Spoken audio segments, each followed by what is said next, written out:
안녕하십니까. 거꾸로 투자하는 쇼키부동산입니다. 오늘은 서초, 고양, 의왕, 의정부 5만 가구 공급계획 발표된 거 소개를 해드립니다. 영상 전에 구독과 좋아요 부탁드릴게요. 8월 8일에 공개된 주택 공급 대책 기억나시나요? 올해 6월달과 7월달에 집값이 정말 많이 급등하니까 정부가 주택 공급 대책을 내세웠던 게 88 공급 대책이었는데, 이 안에 서울 및 서울 인근 신규 택지 후보지 8만 호 발표 계획이 있었습니다. 이거를 한 번에 발표하는 게 아니라 올해 5만 호, 내년에 3만 호 발표하기로 했는데, 이 5만 호가 어제 발표가 됐어요.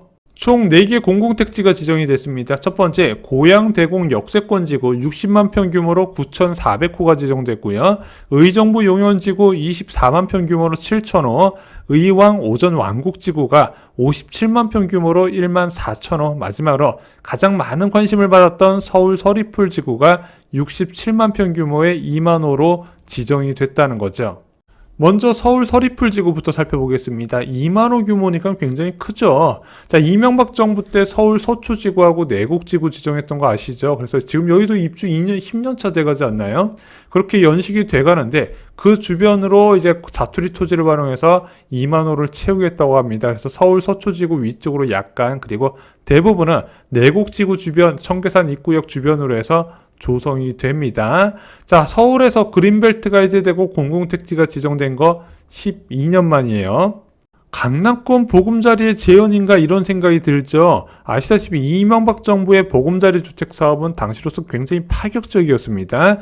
1기 신도시나 2기 신도시하고 차원이 달랐어요. 일단은 공공주도의 공급 모델이었습니다. 그래서 공공임대아파트하고 공공분양 중심으로 많이 쏟아졌는데, 그러다 보니까 속도가 되게 빨랐고요. 또한 분양가가 정말 파격적인 수준으로 저렴했습니다. 그러다 보니까 입지도 좋고 속도도 빠르고 분양가도 저렴하네, 그러면서 대기 수요가 늘어났고, 이 대기 수요가 2010년부터 2014년까지 대세 하락기의 원인이 되기도 합니다. 그것을 의식해서 그런가 정부에서는 과거 같은 로또 아파트는 없을 것이라고 못을 박았습니다. 솔직히 이 공공택지 발표되자마자 무주택자 입장에서 설렐 수밖에 없거든요. 서초구에 공공택지 2만 호가 지정된다? 근데 실상은 좀 달랐어요. 자, 88 부동산 대책에서 미리 나왔던 게 뭐냐면은 5만 호 중에서 2만 호에 대해서는 신혼, 출산, 다자녀 가구를 위한 분양 및 임대주택이 최대 70%가 공급되도록 추진하겠다. 이건 뭐냐면은 오세훈 서울시장이 얼마 전에 새로운 임대주택 정책 발표했죠. 바로 장기전세2. 분양으로 사다가 아이를 많이 낳으면은 이제 임대로 살다가 자녀를 많이 낳으면은 분양으로 전환해주는 상품이거든요. 요거 모델을 1만 1천호 정도 공급을 한다고 합니다. 그리고 나머지 한 3천호에서 4천호 정도는 이번에 정부가 새롭게 만들었던 통합 임대주택으로 공급하게 돼요. 그럼 민간 분양, 공공 분양 물량 다 합쳐봤다 6천호가 안 된다는 거죠.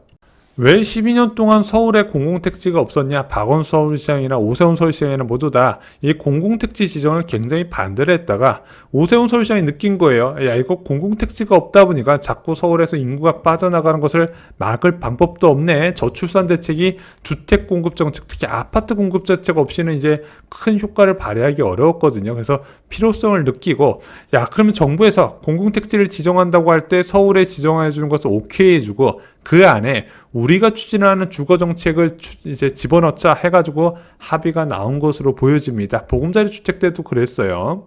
다른 데는 모르겠지만 서리풀 지구는 사업은 빨리 진행될 가능성이 있다고 보고 있습니다. 일단 LH가 계속 부채를 늘려가면서 3기 신도시를 추진하고 있잖아요. 근데 워낙 많이 지정하다 보니까 이것을 동시에 추진하기 어려웠어요. 근데 이 서리풀 지구 같은 이제 SH공사가 주도를 해서 진행할 가능성이 있고, 오세훈 시장도 이제 저출산 관련 문제에서 굉장히 심각하게 인지를 하고 요거에 관련해서 사업을 좀 독려하는 분위기거든요. 그래서 제가 볼 때는 서리풀 지구는 속도를 낼 것이다, 이렇게 생각을 하고 있습니다. 다만 공급 물량이 생각보다 기대했던 것보다 적다는 거죠. 강남권 공공택지 발표가 시장에 영향을 줄까요? 다시 말씀드리지만 주거복지 정책과 시장 안정 정책은 달라요. 자, 부동산 시장이 과열됐기 때문에 주택 공급 정책이 나왔는데, 그 안에서 특정 계층을 위한 주택 주거 정책으로 약간 바뀌어서 나왔어요. 자, 저희가 예전부터 강조드렸지만 시장 안정을 위한 공급 정책은 교통 좋은 곳에 5구하고 84 타입 아파트를 저렴한 분양가로 충분히 빠르게 분양하는 게 핵심이다. 일기 신도시나 보금자리 주택 사업이 다 이 모토 안에서 이루어졌다는데 지금 나오는 공공정책, 특히 서리풀 지구 같은 경우는 여기에 해당은 좀 안 되는 것 같습니다. 두 번째 발표된 것은 이제 고양 대공 역세권 지식융합 단지입니다. 60만 평 규모로 9,400호가 지정됐어요. 고양시 사신 분들은 아시죠?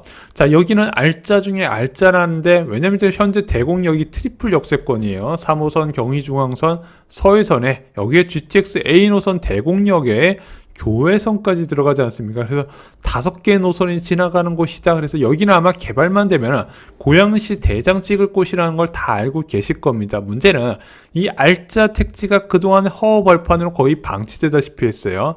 물론 고양시에서 이것을 복합 환승센터로 이제 개발을 추진했다가 이게 공공기관끼리 의견이 안 맞으면서 좌초가 됐고 결국에는 국가주도 사업으로 전환이 되게 됩니다.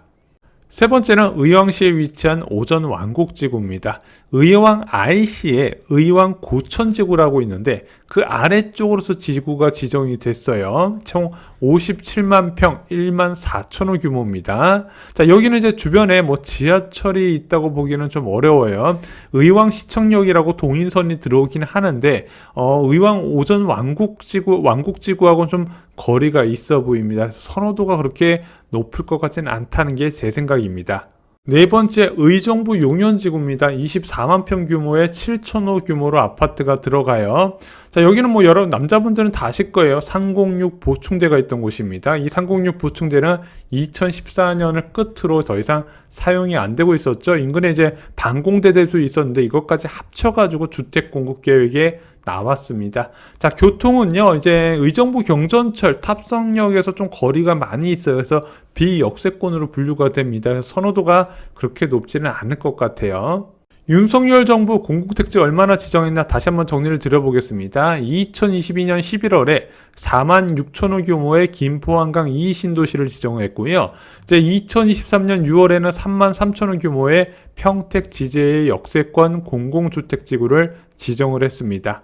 또한 올해 11월 달에 8만호 규모의 이제 신도시를 지정했는데 그 안에 구리 토평 2지구, 오산 세교 3지구, 용인 이동지구 등이 포함이 됐고요. 또한 올해 11월 달에 5만 호의 공공택지가 지정이 됐습니다. 합쳐봤더니 총 20만 9천호인데 윤석열 정부에서 지정한 공공택지 중에서 좀 사람들이 관심을 가질 만한 데가 뭐가 있을까? 제가 생각해보면 구리 토평 2지구하고 대공 역세권 지구하고 몇 개 안 되거든요. 일단 지정을 했는데 좀 외곽지역이 많이 지정되다 보니까 시장에서 주목도가 좀 떨어지는 것 같다. 저는 이런 생각이 좀 듭니다. 그럼 윤석열 정부의 이 공공택지는 언제 분양이 될까요? 일단 문재인 정부에서 지정한 3기 신도시 1차, 이제 뭐 여러분들 흔히 아시는 고양 창릉지구, 대장지구, 계양지구 이런 곳은요, 2024년부터 2030년에 분양이 되고 나올 겁니다. 그리고 2차, 3기 신도시 중에서 2차로 공급했었던 뭐 광명 시흥지구나 의왕 군포 안산지구 같은 경우는 2030년부터 분양이 나올 거다 저는 이렇게 보고 있습니다. 그럼 윤석열 정부의 지정한 신도시는 언제부터 나온다? 2035년 이후를 봐야 돼요. 아까 서리풀 지구를 제외하고는 다 늦어질 수밖에 없다는 점 감안을 하시고요. 내 집 마련과 투자에 참고를 하셨으면 좋겠습니다. 그리고 지금 무주택자분들이 가장 주목하셔야 된다는 거는 3기 신도시 1차죠. 오늘 준비한 소식은 여기까지입니다. 저희가 11월 5일 멤버십 영상에서 입주가 기회다 꼭 봐야 할 3개 단지를 총정리 드렸습니다. 입주 때가 가장 저렴한 시세가 형성되는 경우가 많은데 입지도 좋으면서 많은 사람들이 관심을 가지고 금리 인하 시기에 더욱더 올라갈 3개 단지 살펴보시고 목표 매수가 매수 시기까지 확인하시기 바랍니다. 이상 영상 마치겠습니다. 감사합니다.